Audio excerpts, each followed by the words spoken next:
Welcome to this segment of Farm Show TV. Joining me from Kansas City is senior meteorologist with World Weather Inc. 41 years of international forecasting under his belt, not your average weatherman. Joining me is Drew Lerner. Hey there, how are you today? Really good, Drew. It's a pleasure for me to have this conversation with you today. Thanks for joining me. Sure. We're taking a break from all the nasty weather around the world for right now. Everyone's happy with me for right now. That's a plus thing. I do want to get into a little bit of what kind of feedback you get. I think you and I have gone way back. I'm a subscriber. Our farm is a subscriber to your weather forecasting, and you and I have spoken at a number of conferences together. I was trying to think if maybe Farm Tech in Edmonton might have been the last time that I saw you there at a conference.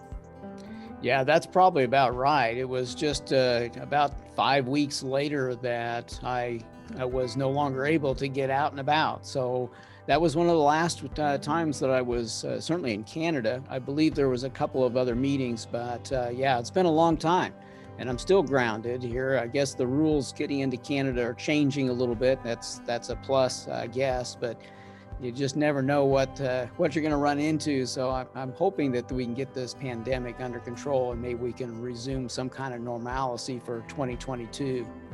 Yeah, you and me both. Drew, maybe I'll start. Can you give us kind of what does a day in the life of a meteorologist look like? Well, we're all a little different, right? One of my issues is when I get started in the day, it's usually about 4 in.the morning.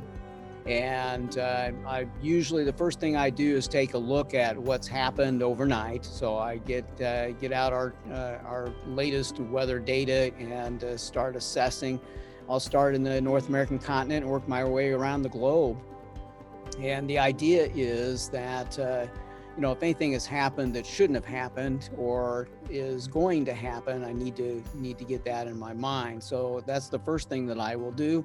After that, I usually take a look at the various computer forecast models. And so the first hour to hour and a half that I'm here, I probably spend a lot of time looking at all the models and all the changes that have occurred in the last several hours. I'm usually here fairly late in the evening, so there's usually not a whole lot of new data that's come in since I left, but there's usually at least one new model run for just about all of the models. So I'll take a look at that. I'll get it in my head what's going to be market moving for the commodity market trade for the day. That's the first thing that my concern is.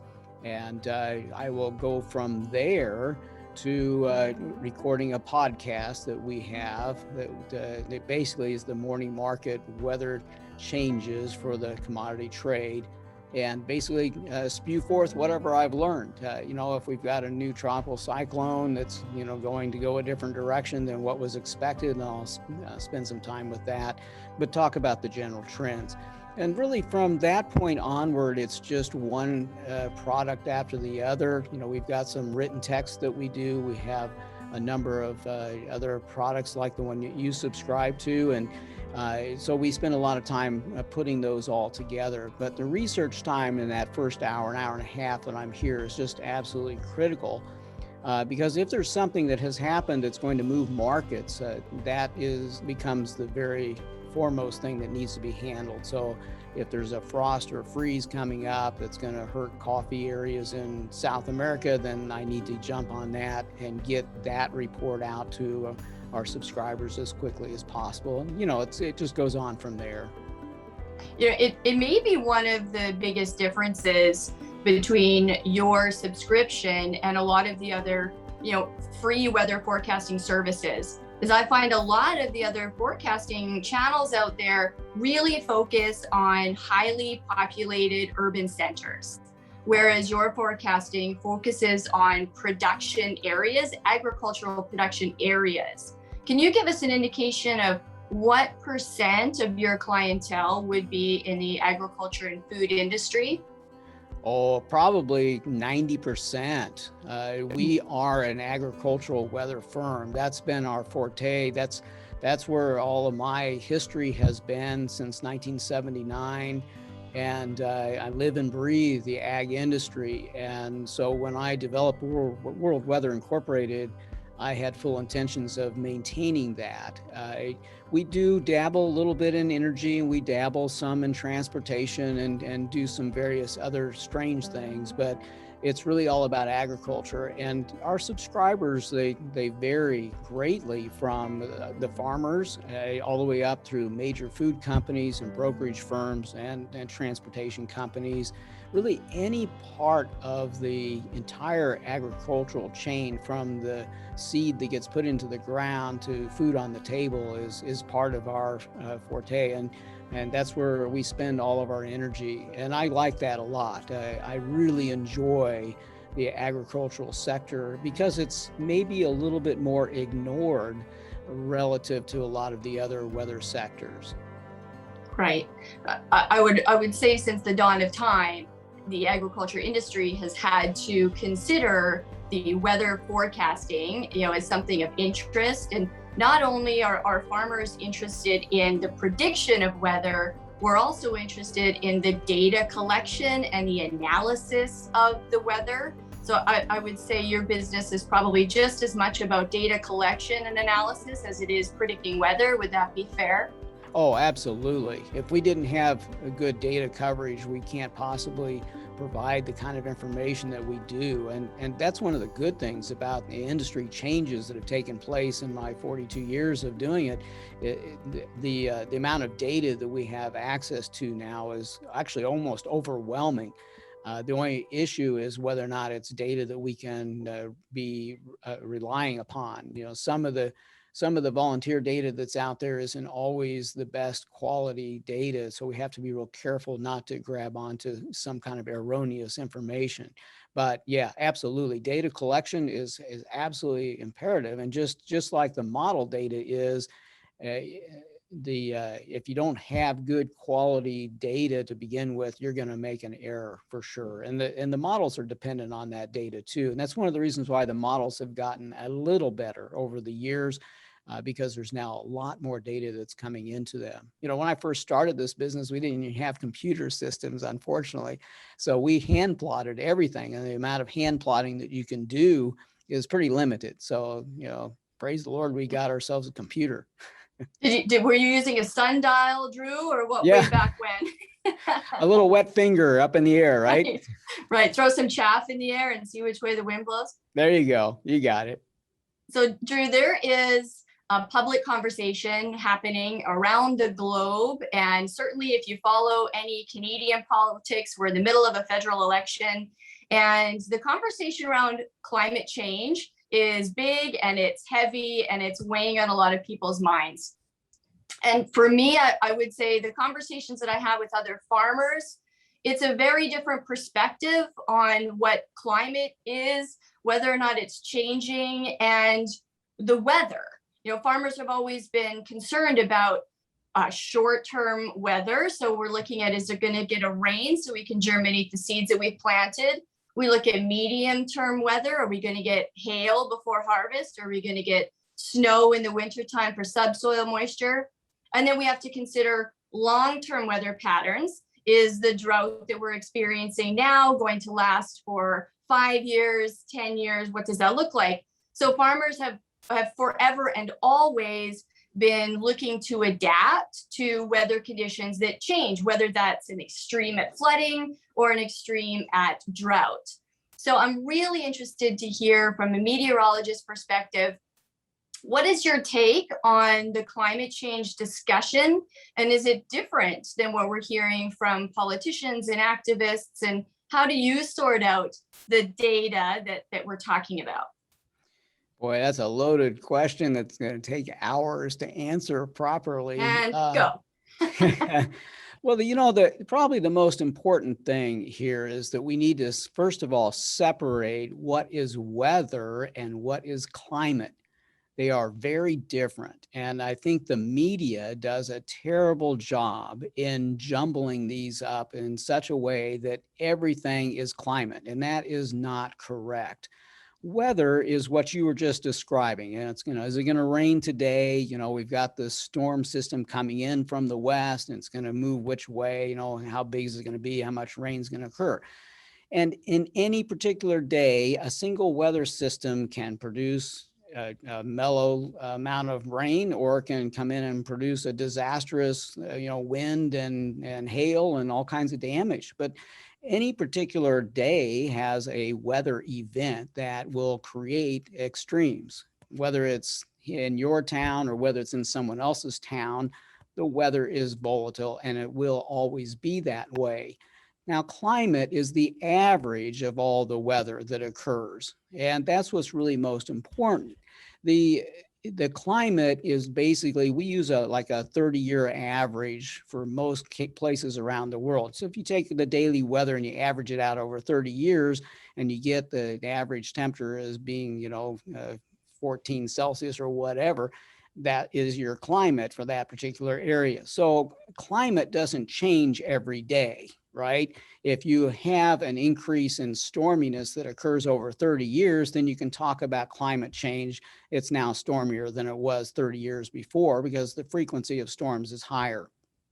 One of my frustrations is that we get some weather extremes to take place every so often. And the very immediate knee-jerk reaction from the media is, this is climate change. We have a tornado that, moves across a major metropolitan area. It hasn't ever happened before. So that's a terrible thing. And the immediate reaction is that that's linked to climate. And that's not true. Weather is extreme all the time, but not in the same places, right? So you can go through many days without seeing any kind of wild weather. And then at some point down the road, you get that one storm system that's incredibly intense and it causes all kinds of damage and it's a real disaster. But you can't blame one of those storm systems on a climate change. Now, I've been doing this for 42 years, as I said before, and in those 42 years, I have seen the entire world's temperatures turn warmer. There's no question about the fact that the world is warmer now than it was when I started in my career. But the question is, who is responsible or what is responsible? And if you know me very well, you know that I'm very much into cycles that are in the atmosphere. I fully believe, and I can prove it, that there is a lot of weather that occurs around the world that is cyclical. There are cycles that occur every few days. There's cycles that occur every 10 days. There's 30-day cycles. And then you go out into those longer range periods. And you've probably heard me talk about the 18-year cycle. And this year we're talking about a 22-year solar cycle that's involved. And all of that just kind of goes on and on. You can find all kinds of cycles in the atmosphere. Well, sometimes when you take one cycle and you overlay it on another, you get some abnormal weather, what we would consider to be abnormal, because those cycles are bringing in such a combination of weather elements that the weather gets a little weird. And that happens on a periodic basis. And this is where the frustration occurs on my part, because when those patterns are overlaying, they are predicting, if you look at them separately, you know what kind of weather comes with each one of the cycles. You put them together and you get something a little bit more dramatic. That doesn't mean that it's a climatic change. It's just that the cycles are coming together in a different manner, in such a way that there is more wild weather occurring. And it's really frustrating when we can sit down and we can say, like we have this year, that North America is going to be in a period of more extreme weather, with droughty conditions prevailing longer over multiple years. We make that statement based on cycles, not based on climatic changes. And where the confusion then comes in is, where do you draw the line on what's climate change and what is cyclical? And that's where the big arguments are out there. There is definitely climate change in regard to the Earth's average atmospheric temperature. There's no question about it. And because the world is warmer than it used to be, there's more moisture that is being held in the air than there used to be as well. If you have more moisture, that's more fuel, right? So most of the bigger storm systems that come along these days are capable of producing much heavier rains than they used to be able to do. Because we are a warmer planet, we can hold more moisture in the air. So that is a climatic change. Now, you can take that a step further and you can look at some of these bigger rain events that have occurred around the world recently and the huge amounts of moisture that are coming out of the sky. And you can relate that to the warming of the earth and the fact that we are so much warmer in our atmosphere, that there's so much more moisture there that you can create much heavier rain events. That's climate change to a certain degree, but you can't take one system, like for instance, the flooding that occurred in Germany this summer. You can't take that system that created the flood in Germany and directly relate it to a climate change. Certainly the climate change property in that situation is that the atmosphere can hold more moisture. That's fine. But what created the flood in Germany was a set of circumstances that were unique for that area. It was just one of those situations where the ideal environment occurred for all this crazy amount of rain to fall. Now, the only part in which climate is a participant in that is the fact that the atmosphere is warmer and there's more moisture in the air. But the intensity of the rain that occurred in a concentrated area has nothing to do with climate. It has to do with the positioning of high and low pressure systems, where the moisture source is coming in from, and that kind of thing. So it gets kind of complicated.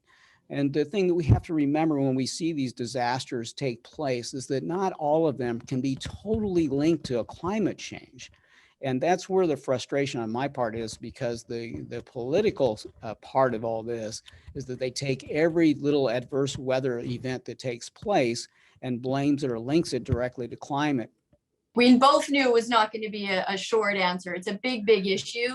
And I appreciate you sharing with us your differentiation between weather and climate. Is there anything in particular, kind of that one thing that you would like farmers to know about weather and climate and the analysis and the forecasting of that? If you could share one piece of information with every farmer, what might that be? Well, I think the very first thing is most farmers are fully knowledgeable about the weather and climate in their area. So don't let some of these media outlets have a huge influence on where you think you're going down the road. The weather has changed. I don't think there's anyone out there that would say that their weather is the same as it was back in the 1970s or 1980s. Everyone notices that there's been change, but we go with each day as they come along, and we react to whatever the situation is. So I think probably the best advice that I can give is that stay connected to the short-term outlooks and watch what's going on, but don't overreact to some of the other overreactions. I guess that's probably the most important thing. Don't react to the overreaction. I really like that. That's really good, Drew. Thank you so much for that. And thank you also for leaving, on a positive note. I think what I would want the public to know is that agriculture has always adapted to changes in weather and in climate, and that we have just a tremendous institution that is our industry that is constantly innovating and adapting, and farmers always have something new to work with, whether it's drought tolerant varieties, whether it's new equipment, whether it's new technology. We always have a new way to adapt to what's coming to us, whether it's weather or market fluctuations. So I want our public to know that they can have some faith in the industry, that we're going to overcome the challenges that come. Drew, how do people subscribe to World Weather? Yeah, you can go to our website, which is just www.worldweather.cc. Be real careful to make sure you put the .cc. We are not a .com company. I think we're the only one in the world that doesn't end in .com. But anyway, worldweather.cc, and you can get all the information on there that you need for subscription. If you want to call us, our number's on there as well. And so that's probably the best way to make it simple. That's great. Thank you again so much, Drew Lerner, for joining me today. This has been Farm Show TV. You can catch this segment or any other episode at www.canadasfarmshow.com. And remember, we are on demand. So wherever and wherever you are, you can catch our show online, canadasfarmshow.com. Thanks again, Drew. Appreciate your time. Thank you. Have a good day.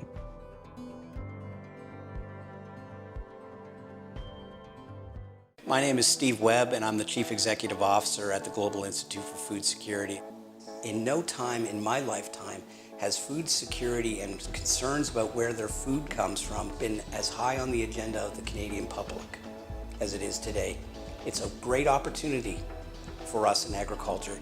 We at GIFTS see technology as a solution and a wonderful opportunity to take Canadian agriculture to the next generation of food systems.